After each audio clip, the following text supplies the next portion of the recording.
Πάνω από τα γαλαζοπράσινα νερά του Αιγαίου, ο ήλιος έγερνε προς τη δύση, όταν ο Γιάννης αποφάσισε επιτέλους να πει στην Κατερίνα αυτό που ορίμαζε εδώ και αρκετούς μήνες. Στην ταβέρνα του στην παραλία, με θέα στη θάλασσα, όπου έζησαν μαζί σχεδόν 20 χρόνια, βρήκε το θάρρος. «Φεύγω με άλλη», είπε ο Γιάννης, περιμένοντας μια θύελλα συναισθημάτων, χαρακτηριστική των Ελληνίδων γυναικών. «Το ξέρω», απάντησε ήρεμα η Κατερίνα, ανακατεύοντας το φραπέ της. «Και ξέρω ακόμα ότι είναι η Δήμητρα από το τουριστικό γραφείο». Ο Γιάννης πάγωσε από την έκπληξη. Αντί για φωνές, σπάσιμο πιάτων και κατάρες, μόνο ένα ήρεμο βλέμμα και ένα ελαφρύ χαμόγελο. «Χαίρομαι που επιτέλους αποφάσισες να μου το πεις.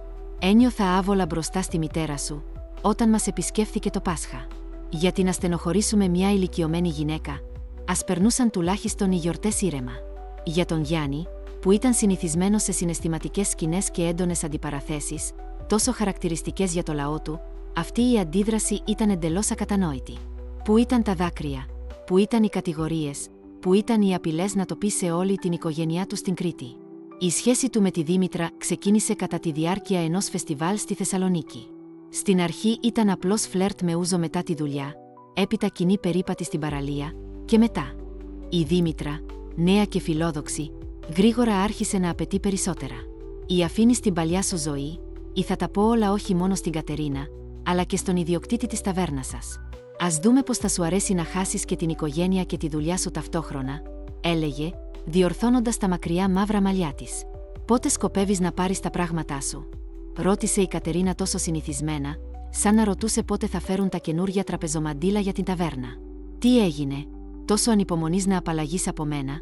απάντησε ο Γιάννης με απροσδόκητο θυμό. «Καθόλου», ανασήκωσε τους ώμους η Κατερίνα.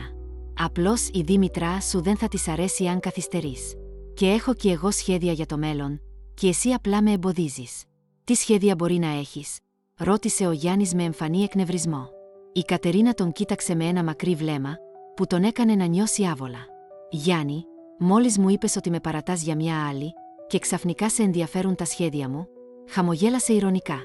«Οι δρόμοι μας χωρίζουν, ο καθένας είναι πλέον ελεύθερος να κάνει ομικρόν με τόνο τι θεωρεί σωστό».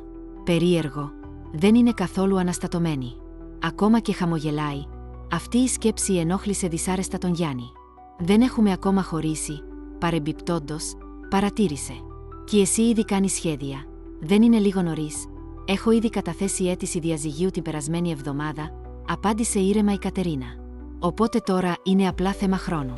Καλύτερα να αποφασίσεις γρήγορα πότε θα πάρεις τα πράγματά σου». «Σήμερα κιόλας», απάντησε απότομα ο Γιάννης, προσπαθώντας με κάποιο τρόπο να την πληγώσει. «Γιατί να μείνω με μια γυναίκα που μου είναι ξένη?» «Τέλεια», έγνεψε η Κατερίνα. «Ελπίζω να μη σε δω μέχρι το δικαστήριο. Και κάτι ακόμα. Θα καταθέσω αίτηση για την κατανομή του σπιτιού μας», πρόσθεσε με δεικτικό τρόπο, ακόμα ελπίζοντας να δει στα μάτια της έστω και μια σταγόνα λύπης για τον διαλυμένο γάμο τους. «Ω, Γιάννη, άδικα θα σπαταλήσεις χρόνο και χρήματα», χαμογέλασε ξανά η Κατερίνα. «Και γιατί αυτό? Θυμάσαι ότι το μισό σπίτι μας το έδωσε η μητέρα σου υπό τον όρο ότι θα είναι η ιδιοκτήτρια αυτού του μέρους?» «Φυσικά και το θυμάμαι», απάντησε με περηφάνεια ο Γιάννης. «Λοιπόν, σε αυτή την πασχαλινή επίσκεψη, η μητέρα σου με πήγε σε συμβολεογράφο και μου έκανε δωρεά το μερίδιό της. Είπε ότι είσαι σαν τον πατέρα σου. Πάντα κοιτάς αλλού και μπορεί να σπαταλήσεις την οικογενειακή περιουσία, και τότε δεν θα υπάρχει τίποτα να αφήσεις στα εγγόνια. Έτσι, το μέγιστο που μπορείς να διεκδικήσεις είναι το 1/4 του σπιτιού. Αξίζει τον κόπο, σκέψου το. Επιπλέον, οι γη μας δεν θα εγκρίνουν την πράξη σου», είπε με αυτοπεποίθηση η Κατερίνα. «Θα το σκεφτώ», απάντησε σύντομα ο Γιάννης, αισθανόμενος ξαφνικά στριμωγμένος. «Η μητέρα μου με εξέπληξε και πάλι. Την ίδια μέρα μάζεψε τα πράγματά του και μετακόμισε στη Δήμητρα. Εκείνη ήταν ενθουσιασμένη, επιτέλους το σχέδιό της δούλεψε. Τώρα θα μπορούσε να ζήσει όπως ονειρευόταν πάντα. Ο Γιάννης σύντομα θα προαγόταν σε διευθυντή του δικτύου ταβερνών, και εκείνη επίσης θα προχωρούσε στο τουριστικό γραφείο, δεν υπήρχε αμφιβολία γι' αυτό. Θα ξεκινούσαν μια νέα ζωή, ταξίδια στη Σαντορίνη και τη Μύκονο, ένα καινούριο αυτοκίνητο αντί για το παλιό μηχανάκι, χρυσά κοσμήματα. Τα χρήματα θα ήταν αρκετά για να πρασινίσουν από ζήλια όλες οι φίλες της. Η Κατερίνα αποφάσισε να ανανεώσει το σπίτι. Φυσικά, ήταν λυπημένη και αναστατωμένη με αυτό που συνέβη, αλλά πάντα ήξερε, η δουλειά και η φροντίδα για τους άλλους σώζουν από κάθε θλίψη. Η γυναίκα καταλάβαινε ότι ο Γιάννης δεν θα πάλευε για το σπίτι μετά από αυτό που έμαθε, ειδικά επειδή θα έπρεπε να ντρέπεται μπροστά στους γιους τους. Έτσι, με θάρρος ξεκίνησε την ανακαίνιση. Εξάλλου, για την αθρηνή για το γεγονός ότι ο προδότης επιτέλους έφυγε. Όχι, αυτή ήταν μια ευκαιρία να ξεκινήσει ένα νέο κεφάλαιο στη ζωή της και σίγουρα θα την αξιοποιούσε. Μερικές εβδομάδες αργότερα, ο Γιάννης άνοιξε την πόρτα του πρώην σπιτιού του με το κλειδί του, χρειαζόταν να πάρει κάποια έγγραφα. Η Κατερίνα δεν ήταν στο σπίτι, δύο άγνωστοι άντρες τελείωναν την τοποθέτηση ταπετσαρίας, η κυρία βγήκε στην αγορά, θα επιστρέψει σύντομα, τον ενημέρωσαν. Ο Γιάννης με έκπληξη παρατήρησε πως είχε μεταμορφωθεί το σπίτι. Τα δωμάτια φαίνονταν πιο ευρύχωρα και φωτεινά, η Κατερίνα δεν ανανέωσε μόνο τους τοίχους, αλλά απαλλάχτηκε και από τα βαριά παλιά έπιπλα, αντικαθιστώντας τα με ελαφριά και μοντέρνα. Αισθανόταν ότι εδώ είχε ξεκινήσει μια νέα ζωή, και ο Γιάννης για μια στιγμή ένιωσε λύπη που θα προχωρούσε χωρίς αυτόν. Πήγε στην κουζίνα για να πάρει ένα χάπι, η πίεση του τελευταία δεν ήταν καλή. Η μυρωδιά του πράσου με χοιρινό γέμιζε το χώρο. Η Κατερίνα, μάλλον, μόλις το είχε βγάλει από τη φωτιά. Ο Γιάννης θυμόταν αυτή την ανεπανάληπτη μυρωδιά, μόνο η Κατερίνα έφτιαχνε το χοιρινό με πράσο τόσο ξεχωριστά, με νότες λεμονιού και σκόρδου. Ο Γιάννης ξαφνικά ένιωσε πόσο πεινασμένος ήταν. Η Δήμητρα με τις αιώνιες δίαιτες της τον κρατούσε σε πείνα. Το σπιτικό φαγητό ήταν εκτός συζήτησης, έτρωγαν είτε σε καφέ, είτε έτοιμα γεύματα που παράγγελνε η νεαρή σύντροφός του. Ως αποτέλεσμα, ο Γιάννης ανέπτυξε προβλήματα με το στομάχι του, και τώρα και με την πίεση. Αφού πήρε τα έγγραφα, ο Γιάννης έφυγε, συγκρατώντας με δυσκολία τον εαυτό του από το να δοκιμάσει το νόστιμο φαγητό. Ενδιαφέρον, για ποιον προσπάθησε τόσο πολύ, σκέφτηκε. Μάλλον θα έρθουν φίλες, θα καυχιέται για την ανακαίνιση. Αλλά αν δεν είναι φίλες, αλλά άντρας, αυτή η σκέψη ήταν δυσάρεστη. Θα επιστρέψω αργότερα, σαν να ξέχασα κάτι, και θα μάθω για ποιον είναι αυτό το φαγητό, αποφάσισε ο Γιάννης. Η σκέψη της προσωπικής ζωής της Κατερίνας τον βασάνιζε. Πέρασαν 6 μήνες από το διαζύγιο. Όλα φαίνονταν καλά, απολάμβανε τη ζωή με τη Δήμητρα, αλλά τελευταία όλο και πιο συχνά τον καταδίωκαν αναμνήσεις από την προηγούμενη οικογενειακή ζωή του. Ο Γιάννης περίμενε μια ώρα και επέστρεψε στο σπίτι της Κατερίνας. Ήταν μόνη. Μάλλον ο επισκέπτης δεν έχει έρθει ακόμα. Περιμένει, πέρασε από το μυαλό του. «Τι, άρχισες να έρχεσαι 2 φορές την ημέρα, μου λείπεις?» ρώτησε ειρωνικά. «Όχι, κοίταξα τα έγγραφα, δεν είναι όλα εκεί. Αποφάσισα να ψάξω πιο προσεκτικά εδώ», είπε ψέματα ο Γιάννης. «Περίεργο που δεν έχεις πάρει ακόμα τα χαρτιά σου και τα άλλα πράγματα. Είναι καιρός να τα μεταφέρεις στον τόπο μόνιμης κατοικίας σου. Ποιος ξέρει ποιος θα μείνει μαζί μου εδώ, γιατί να έχω ξένα ανδρικά ρούχα στο σπίτι?» Προσπαθώντας να μην δώσει σημασία στα τελευταία λόγια, ο Γιάννης είπε: «Έκανες καλή ανακαίνιση, μπράβο. Τα δωμάτια φαίνονται μεγαλύτερα και πιο φωτεινά». «Ναι, μου αρέσει και εμένα». «Είναι αυτό πράσο με χοιρινό, περιμένεις κάποιον?» ρώτησε ο Γιάννης, κοιτάζοντας λοξά το αγαπημένο του φαγητό. «Ναι, περίμενα, αλλά η συνάντηση ακυρώθηκε», αναστέναξε με νόημα η Κατερίνα. «Θέλεις να σε κεράσω? Βλέπω ότι πεινάς». «Θέλω. Γιατί να μην δοκιμάσω το ξακουστό σου πιάτο», συμφώνησε πολύ γρήγορα ο Γιάννης, προσπαθώντας να φανεί αδιάφορος.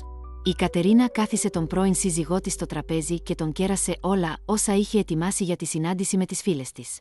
Η προγραμματισμένη συνάντηση όντως ακυρώθηκε, ο διευθυντής του σχολείου κάλεσε έκτακτη συνεδρίαση. Ευτυχώς, η Κατερίνα ήταν σε άδεια και δεν επηρεάστηκε από αυτή την αναταραχή, και οι φίλες υποσχέθηκαν να έρθουν αύριο. Αλλά για τον Γιάννη αποφάσισε να διατηρήσει άλλη εκδοχή: περιμένει έναν άντρα. «Πες μου, πώς ζεις, πώς είναι η υγεία σου? Τα παιδιά δεν θέλουν καθόλου να επικοινωνούν μαζί σου, αν και είσαι ο πατέρας τους. Θα καταλάβουν αργότερα, όταν μεγαλώσουν, πόσο σημαντικό είναι να έχουν πατέρα». «Ζω καλά».